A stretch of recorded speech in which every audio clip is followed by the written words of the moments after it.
Good morning, everyone. In this video, I want to address what happened in front of the Israeli embassy in Washington, D.C., because I really didn't pay attention to it the other day.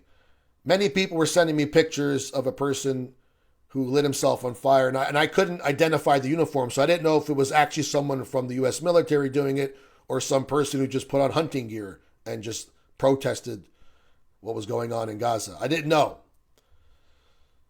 So I kind of brushed it aside, to be honest with you. And frankly, I've been so busy with other things, I didn't give the attention that this deserved. But this morning, and I mean early morning because I was up doing stuff, my friend Maram called me all the way from Moscow. He said, Lucas, did you watch the video? I said, actually, no, I didn't watch the video. I have all these people sending me a picture of this man who lit himself on fire. Is this legit? Is this actually someone who's a guest? This person was in the U.S. Air Force. I said, wow, he really, okay. She's like, watch the video. In fact, she goes, watch the video while you're on the phone with me. I said, all right, I'll watch the video. And I did. 3 minutes long or so, and I pressed play, and I sat there and watched it while she listened. And basically, this man says, what I'm about to do is an extreme form of protest. Now, we've seen this before when it comes to monks in the East who light themselves on fire to protest war in those regions. And so this American airman decides to do the same thing. He says, I'm going to engage in an extreme form of protest. And what's about to happen to me, he says, is nothing compared to what's happening to those people in Gaza. And this is what our leaders have made normal. And by leaders, he means traitors and scum, because that's what these people are. And so he puts the camera down, as you all saw, and he lights himself on fire after dousing himself with gasoline. And the people who saw that in person didn't know what to do. One guy pulled out his gun, another person said, get the fire extinguisher to put him out. But the most shocking part is that while he was on fire, you would think he would just run around screaming, ah! No. He maintained the message, free Palestine while he's on fire, free Palestine, free Palestine. And then eventually he couldn't do it anymore and he collapsed. Very clear why he did it. But the reaction to this is almost as shocking as what happened to him. As expected, and to no surprise to me, Jewish supremacists and Zionists mocked him, saying, oh, all the Hamas supporters should try this out. Others saying, well, he's a Hamas supporter, mass rape supporter, so on and so forth. One person, Laura Loomer, fuck him. He's mentally ill. Fuck him. Fuck him, huh? He didn't do that for Hamas. And they all know he didn't do it for Hamas. That man took his life to send a message to the world on behalf of the men, women, and children who are being mass murdered by the Israeli offensive force. Because Israel is not defending itself. Israel's been on the offense for 75 years. And he doesn't want our tax dollars going to this offensive that kills tens of thousands of men, women, and children.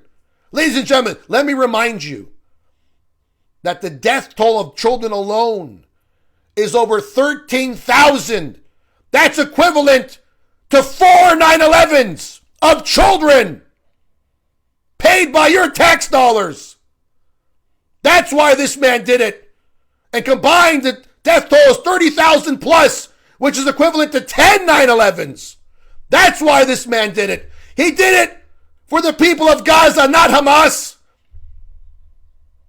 He didn't do it for the people who flew over the wall. He did it for the people who are being crushed under the rubble. That's why he did it.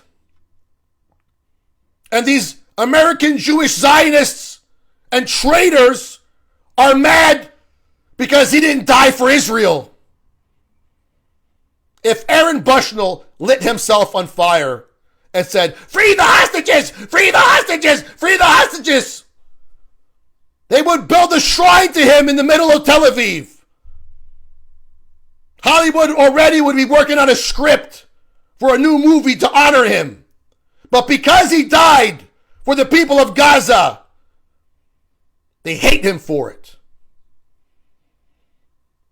Because we Americans, we're supposed to die for Israel, no other country. So they have to mock him, just like they mock dead children. There's a Telegram channel with over 126,000 Israelis and Jewish supremacists that mock dead people all day. Babies even. I saw one that said when a little girl was dead, one less settler, one less terrorist.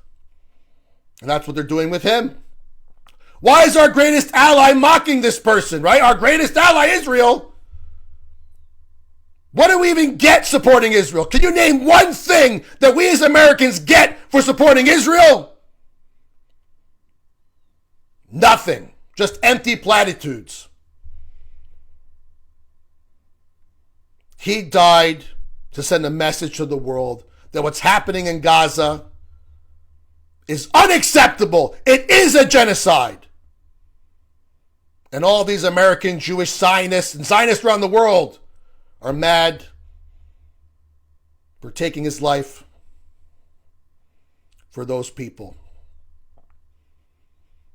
That's why they're mad. And they mock him like every other victim that the Israelis have murdered in that genocide that's going on. Sponsored by our tax dollars. Promoted by our leaders. All of whom are traitors. Ladies and gentlemen, every day, 22 veterans take their lives. I don't know if Aaron intended to kill himself or not. Perhaps he just wanted to get severely burned and survive. I don't know. But he's dead now. He died to send a message to the world. And we're not going to let him die in vain, ladies and gentlemen. We are not going to let him die in vain.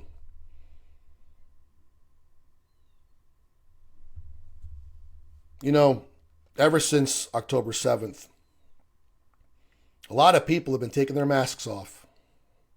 A lot of people saying crazy shit. Even Kid Rock the other day. What he said on Joe Rogan was absolutely insane. So it's not the Aaron Bushnells of the world who are crazy. It's the Laura Loomers, the Kid Rocks, the Ben Shapiros, everyone who supports Israel. And what they're doing in Gaza. They're the lunatics. They're the ones who are insane. They're the ones who are traitors. Because America gains nothing supporting Israel. We lose everything. Not only do we lose our troops, we lose respect. And we lose our resources. And that's what Aaron took his life to remind you of. That our unbreakable bond with Israel should be broken. For not just the sake of the people in Palestine, but also for Americans. And I agree with him. And it's sad to see that he took his life. But he's no coward or traitor or terrorist supporter. No. He's none of those things. He's a hero for standing up for the innocent people in Gaza. He gave his life for the greater good, for a higher cause. And he will not be mocked by the scum and the snakes who lurk among us, pretending to be patriots of this country, when in fact, they're only shills for Israel.